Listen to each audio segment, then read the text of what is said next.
This week's parsha, Bha'aloscha, we have a story of Klal Yisrael asks Moshe that they desire meat, Vayisavu Taiva, they desire to have desire, they desire to have meat. And at the end of the story, after the whole episode, it says, Vayikashem Amakom Hu Kiras HaTaiva, and they called that place the burial of all desire.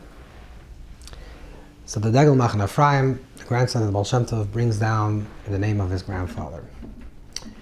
B'Shem Sefer Bris Menucha, in the name of Bris Menucha, Kiras HaTaiva Hu B'chinas Chachma. Kiras HaTaiva, the burial of Taiva, the burial of desire, is a place of Chachma, a place of wisdom. Kisham covers Amos Avim Pirush, Sheba Lemidas Chachma, they came to a point of Chachma, Az Batman Akon HaTaiva Sem Reiv D'Kusei B'Yizbarach Shemaim. When they reached the point of Chachma, of wisdom, they lost all the desire for anything else, and their taiva, the desires, disappeared.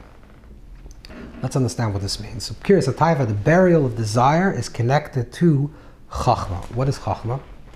So, on the first level, Chachma is simply wisdom. Wisdom. What's wisdom? Understanding. Just understand what's going on. A person has desire.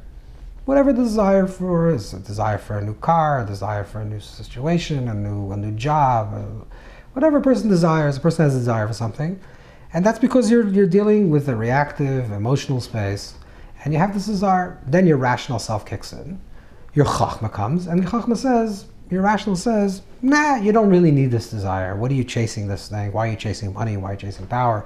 Why are you chasing fame? Why are you chasing all these things he desires? They're nonsense, it's meaningless, it's empty, you're going to be left with nothing. So you let go of it. So this is one level, that the chachma, just being intelligent, just using your brain, just using your intelligence, your rationale, breaks a lot of desires. But there's a deeper level, because chachma is the level of ayin. Chachma is the level of ayin. What is ayin? Ayin is a place of emptiness, of nothingness. Chachma ma'ayin tematzeh. Chachma comes from ayin. Chachma comes from the place of ayin. Ayin is nothingness. Moshe, the level of Moshe, and this is why Moshe has such trouble with these people that are asking for meat. Moshe is the level of ayin. Moshe is madregas ayin. The word Moshe, mem, shin, hey, when it's spelled out, so mem is spelled mem, mem, shin is shin yud aleph nun, and hey is hey aleph. The filling letters of Moshe actually spell the word me'ayin. Moshe is the bechina of ayin. Moshe is in the water. Moshe represents ayin.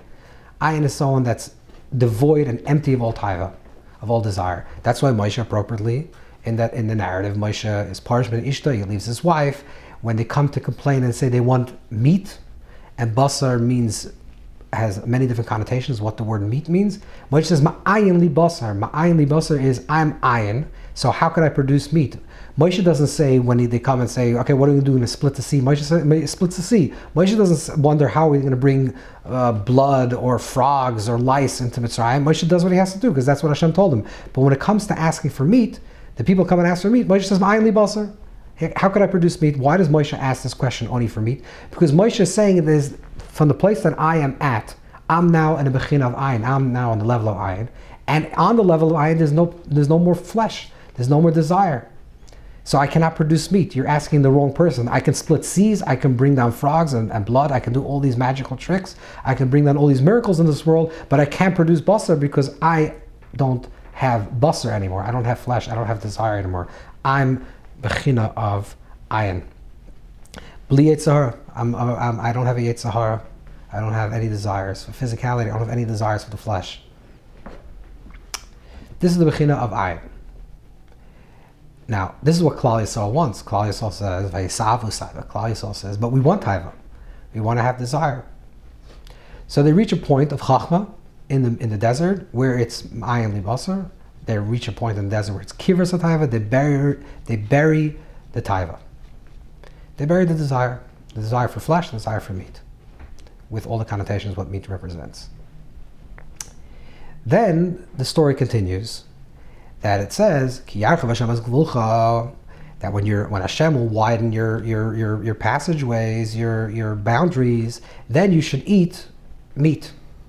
So in the desert, they're told, Ma'ayin li basar. Moshe tells them, how can I produce meat? There's no taiva. But when they go back, they go into Eretz Yisrael, Hashem says that now you're going to eat meat again. Now you're going to start eating meat, or eat meat again correctly with shchita. So there's an idea of entering into Eretz Yisrael and then having taiva. And not only is this for Klal Yisrael true, but even for Moshe. It says that Moshe at the end of his life prayed over 500 times to go into Eretz Yisrael. So Chazal say, did he pray? Did he go to have the delicious fruits of the land? No, he went to go do all the mitzvahs that are connected to Eretz Yisrael. So Moshe also want to enter Eretz Yisrael. He had the desire to enter Eretz Yisrael. And when you enter into Eretz Yisrael, you're entering into a place of desire again. Because that's a place of flesh, a place of meat. It's not the place of the desert. It's not the place of empty desire. It's not the place of the man. So is the intention to be in a place of kirvas taiva, where you bury the desires, or is the place to be in a place of taiva? And the answer is that this is a process. You have to go from a place of kirvas taiva. First, you have to bury your taivas. Say the reason why I have desires is not because I'm just enslaved to my desires and therefore I have these desires. I must have meat. No, I'm higher than that. But I'm choosing to have meat. I'm choosing I'm choosing to have desire. That's the tachlis achayim. The tachlis of life is to actually go. The intention of creation is that we should go into Eretz Yisrael. Ki yarchav Hashem es locha. And we should enter into the land of Israel. We should widen our ways. We should eat meat, and we should have desire, and we should be married, and we should eat meat, and we should be connected to the physical land. But we should all do that from a place of chachma. We go from a place of chachma to a place of keser.